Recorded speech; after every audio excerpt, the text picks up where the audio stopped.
National رحمت للعالمین authority کے زیر اہتمام ورلڈ اسلاموفوبیا ڈے کی مناسبت سے تقریب سے خطاب میں مقررین نے کہا کہ اسلاموفوبیا کا مقابلہ کرنے کے لیے امت مسلمہ کو اندرونی اور بیرونی محاذوں پر حکمت عملی بنانے کی ضرورت ہے۔ رحمت للعالمین اتھارٹی کے زیر اہتمام تقریب سے خطاب کرتے ہوئے اتھارٹی کے چیئرمین خورشید احمد ندیم نے کہا کہ ہمیں اپنے معاشروں میں دیگر مذاہب کے ماننے والوں کو وہی مقام دینا ہوگا جس کی امید اور تقاضا ہم مغربی معاشروں سے کرتے ہیں۔ انہوں نے کہا کہ ہم اگرچہ پاکستان میں رہتے ہیں لیکن ہم اس پورے عالم کے شہری بھی ہیں اور ہمارے ہر عمل کے دنیا بھر میں اثرات مرتب ہوتے ہیں۔ ہم نے دنیا کو یہ بتانا ہے کہ جب ہم یہ کہتے ہیں کہ ویسٹ میں انڈیا میں مسلمان ڈسکریمنیٹ نہ ہوں اپنی مائنارٹی کی وجہ سے، تو پھر ہم نے بتانا ہے کہ ہم اس معاشرے سے تعلق رکھتے ہیں جس کے اندر کسی کے ساتھ مذہب کی بنیاد پر امتیاز روا نہیں رکھا جاتا۔ آپ جب جائیں، اور انشاءاللہ آپ لوگ جائیں گے ہائر ایجوکیشن کے لیے ویسٹ یونیورسٹیز میں، تو آپ کو یہ معلوم ہوگا اور آپ کو وہاں اس سوال کا جب سامنا ہوگا تو آپ کیا یہ بتا سکیں گے کہ ہاں میں اس مسلمان معاشرے سے آیا ہوں جس کے اندر غیر مسلم اقلیتوں کے ساتھ کوئی امتیاز روا نہیں رکھا جاتا؟ کیا اکثر اٹھا کے وہاں یہ بتا سکتے ہیں کہ دیکھو تم میرے ساتھ امتیاز کرتے ہو کہ میں مسلمان ہوں، لیکن میں ایک ایسے معاشرے سے آیا ہوں کہ جس میں غیر مسلم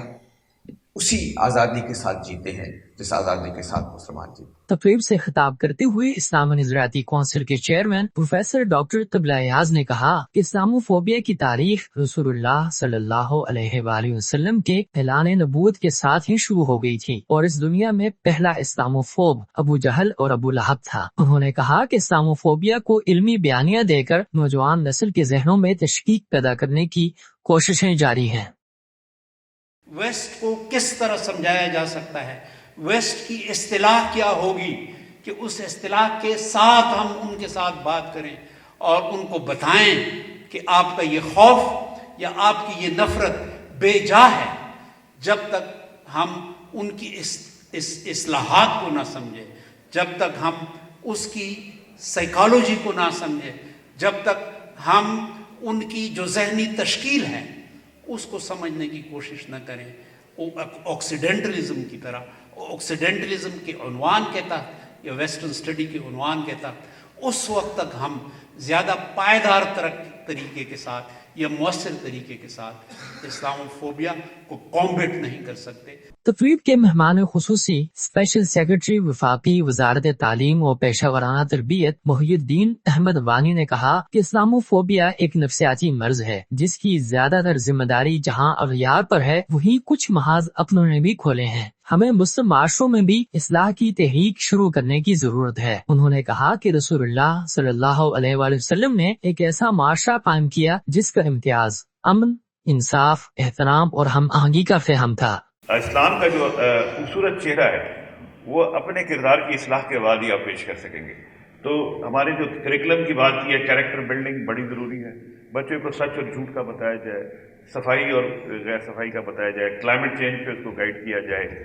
روڈ سیفٹی پہ اس کو گائیڈ کیا جائے، سگنلز کو نہ توڑنے کا اس کو کہا جائے، لائن بنانے کا اس کا کہا جائے، جو بیسک کیریکٹر کی جو ہے، کیونکہ یہی لوگ جب دوسرے ملکوں میں جاتے ہیں پاکستانی تو وہاں کے ریاستی جو جبر ہے اس کے آگے پھر ڈسپلن میں آ جاتے ہیں۔ تقریب سے خطاب کرتے ہوئے قومی نصاب کونسل کے سربراہ شفقت علی جنجوعہ نے کہا کہ اسلاموفوبیا سے آگاہی کے لیے ہمیں اپنے نظام تعلیم اور نصاب تعلیم کو مزید بہتر خطوط پر سوار کرنے کی ضرورت ہے اور قومی نصاب کونسل سیرت نبوی کی روشنی میں تعلیمی اصلاحات کے لیے اتھارٹی کے ساتھ مل کر کام کرے گی۔ سب سے بڑی ذات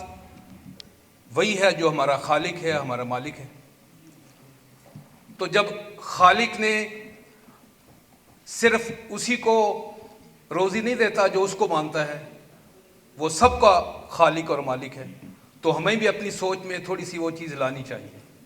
کہ صرف انہی کے ساتھ اچھا سلوک نہ کریں جو مسلمان ہیں، بلکہ عمل سے یہ ثابت کریں کہ ہم اور ہمارا نبی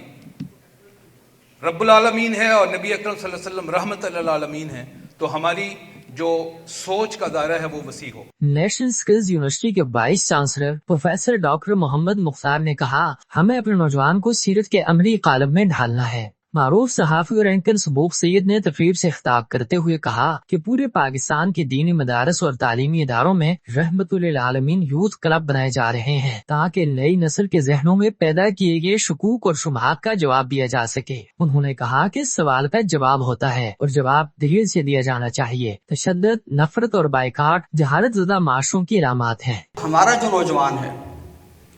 اس کے دماغوں میں بہت زیادہ سوالات موجود ہیں اور وہ اس وقت ایک ایسے مقام پہ کھڑا ہے کہ وہ عجیب ایک ذہنی الجھن اور کشمکش میں کھڑا ہے۔ اس کی الجھنیں ختم کرنا، وہ جو کشمکش ہے اسے اس سے نکالنا، یہ ہمارا بنیادی فرض بنتا ہے۔ ہمارے مراد ہمارے جو اسکالرز ہیں، علماء ہیں، ان کا یہ کام بنتا ہے۔ اس کے اوپر اعتراض مت کریں، اس کے اعتراضات کا جواب دیں۔ اگر آپ اس کے اوپر صرف اعتراض کریں گے، مقدمے دائر کرتے رہیں گے تو شاید مسائل حل نہ ہوں۔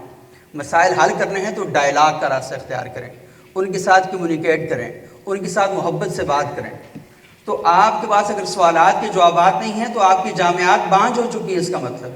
آپ کے مدارس بانجھ ہو چکے۔ تو اپنی یونیورسٹیوں کو متحرک کریں،